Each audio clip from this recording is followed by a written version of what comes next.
रात का वक्त था और देवगढ़ गांव के बाहर वाली पगडंडी पर हल्की हल्की ठंडी हवा चल रही थी। आसमान में बादल छाए हुए थे और चांद कभी दिख रहा था, कभी छुप जा रहा था। दूर जंगल की तरफ से अजीब अजीब आवाजें आ रही थीं। गांव के किनारे एक पुराना कुआं था जिसे लोग काला कुआं कहते थे। कहते हैं जो भी रात के बाद उस कुएं के पास गया वो कभी वैसा वापस नहीं आया। उसी समय सूरज, रमेश और बिट्टू खेतों से वापस लौट रहे थे और चेहरे पर दिन भर की थकान।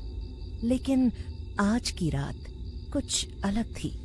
यार रमेश, आज इस रास्ते से चलते हुए अजीब सा लग रहा है। ऐसा लग रहा है जैसे कोई हमें देख रहा हो। और ये काला कुआं आज पहले से ज्यादा डरावना लग रहा है। तू भी ना सूरज, हर चीज में डर ढूंढ लेता है। ये वही रास्ता है, वही कुआं है, बस रात है इसीलिए सब अलग लग रहा है। दिमाग को शांत रख और चल जल्दी। अरे तुम दोनों भी ना, अगर सच में कोई चुड़ैल वुड़ैल मिली ना तो मैं उससे पूछूंगा कि वो दिन में क्यों नहीं आती, रात को ही क्यों डराती है लोगों को।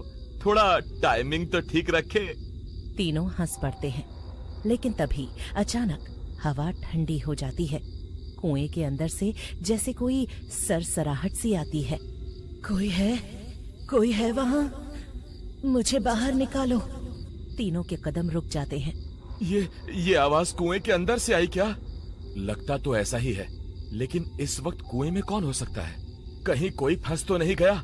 चल देख कर आते हैं। तीनों धीरे धीरे कुएं के पास पहुंचते हैं, अंदर झांकते हैं, लेकिन नीचे सिर्फ अंधेरा था। तभी अचानक कुएं के अंदर से इतनी देर से बुला रही थी, अब आए हो? तीनों के होश उड़ जाते हैं। तीनों जान बचाकर भागते हैं। पीछे से कुएं के अंदर से जोरदार हंसी गूंजती रहती है।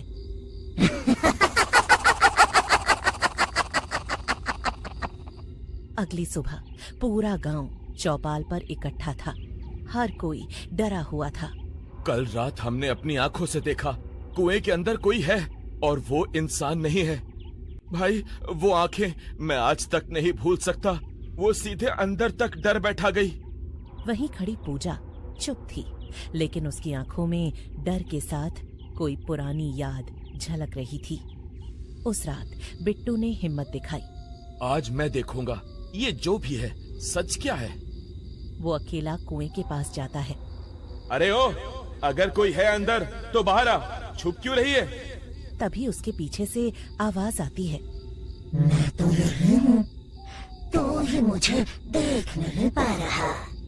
बिट्टू धीरे धीरे मुड़ता है और जैसे ही सामने देखता है उसकी सांस रुक जाती है। एक औरत, गंदा सफेद कपड़ा और चेहरा जला हुआ। मुझे छोड़ दो, मैंने कुछ नहीं किया। तुम सब ने किया है, तुम सब जिम्मेदार हो। अचानक वो हंसती है।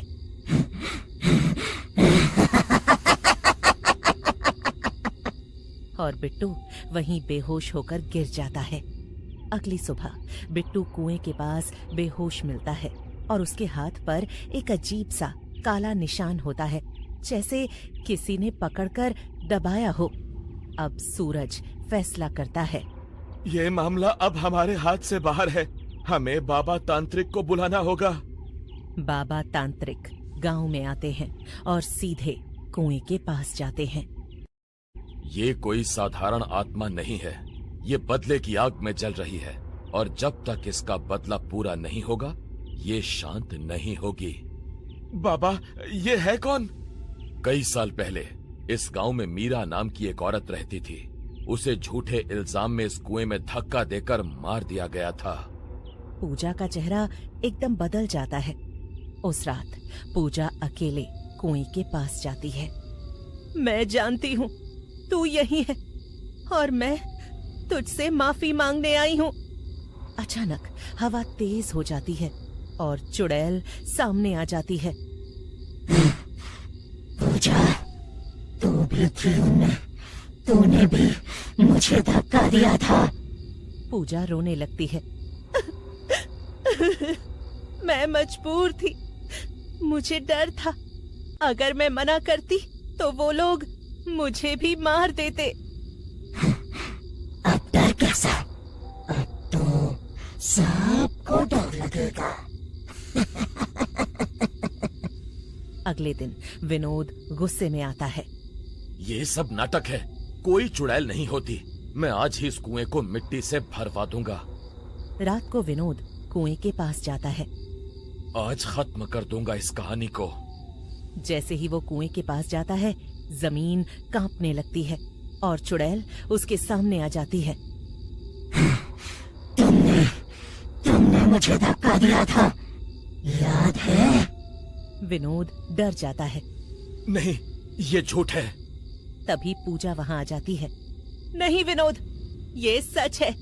मीरा को हमने ही मारा था। तू उसे पाना चाहता था और जब उसने मना किया तो तूने उसे कुएं में धक्का दे दिया और मैं भी तेरे साथ थी। क्या ये सब सच है?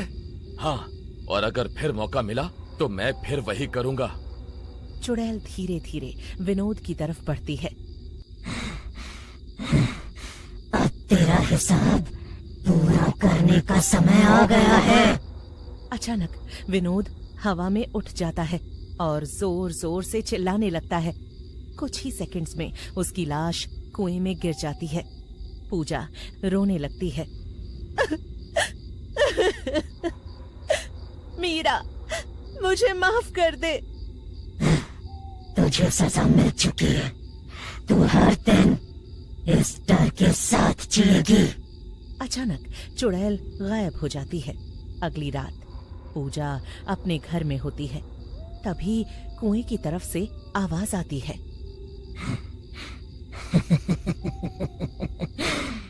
अब मेरी जगह तू है।